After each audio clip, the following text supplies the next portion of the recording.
Please like us. Please, I'm begging. Please, what's the other word?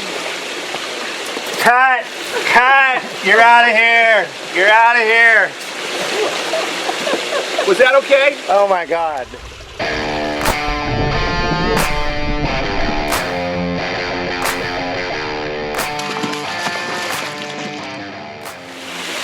Hey everybody, welcome back to the farm. And I thought what might be a good idea is to kind of go over how this whole thing started, how this whole business started and how I got into it. I was kind of like when I was a kid, about 10, I had the first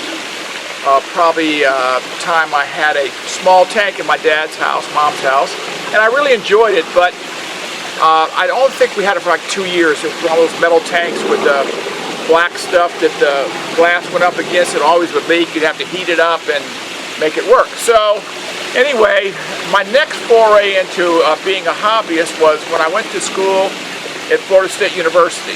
And I graduated in '67 from high school, went up to Florida State. And my second year of college, I was living in an apartment, and I got a little aquarium. And in the aquarium I had, it was basically a tropical tank, angels, rams. I had an archer fish in there. I had some other, zebras, Heber Danios. Really enjoyed it. Kept that for about 3 or 4 years. That's as far as I got into it.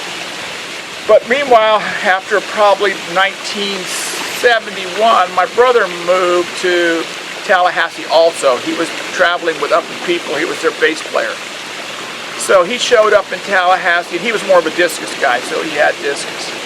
At that time, I was working for Atlas Electric, going to school full-time at Florida State, and at night, in the evenings, I would leave in my little red Volkswagen. I would drive down the roads of Tallahassee, the whole area. I'd cover 2 or 3 counties, and I would collect snakes and salamanders and whatever was crossing the road for a guy named Clive Longden. Anybody in the herp business will understand that Clive Longden is a huge guy in it. So I'd bring them to him, sell them to him, and that's how I made my living. But somewhere along the line, my brother and I decided that, we were really interested in African cichlids. And at the time, there were basically 4 types of fish: Aradas, Travasi, Polystigma. That was basically it. But we heard about a guy in Malawi named Peter Davies. Excuse me for a minute, after hours. And he was in Malawi, and he was shipping fish mainly to Europe. And Seymour Greenspan and Jack Freiberg were bringing fish in from Europe into the States. So my brother said, well, why don't we try to get old Peter Davies, see if he'll ship directly to us. So we made some phone calls. In fact, those days, that's what you did. You called, you figured out the time difference, and you called. We called him up, and he was kind of reluctant at first, but finally said, sure, I'll send you 10, 12 boxes of fish.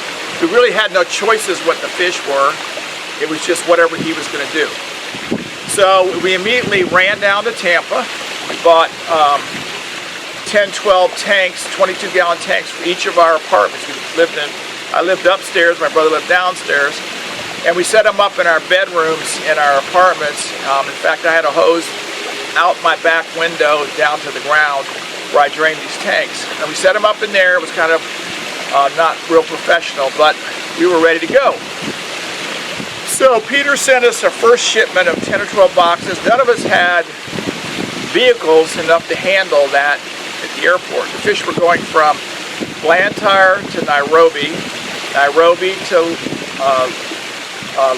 London, London to Miami, Miami to Tallahassee. VOAC all the way to Miami, Eastern Airlines up to Tallahassee. So we would we had several friends that would help us, Chuck Magellan, Mike Lindsay, and we'd go out to the airport on Saturday nights. They always came in on Saturday nights. We'd go out to the airport, and by the way, I'm looking for a bird I saw here earlier. It's over there, but it's a curlew.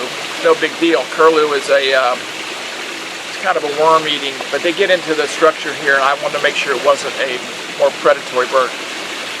But they would meet us at the airport, all 4 vehicles. We would pick up the 12 boxes, sometimes it was 14. Run them to our apartments, unload them. Everybody would have a couple of beers or whatever we were doing in the 70s, and that's how we brought in these first orders.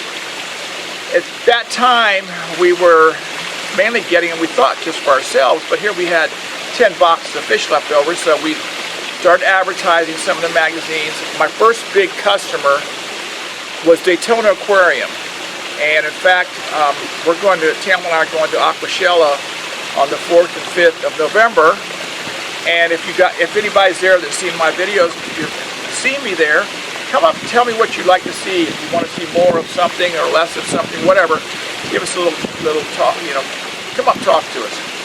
But anyway, they were our first big customer, and while I'm there, I'm going to interview Billy, who owns the shop now, because they're still a customer. So they were a customer in 1971, and now they're a customer still to this day.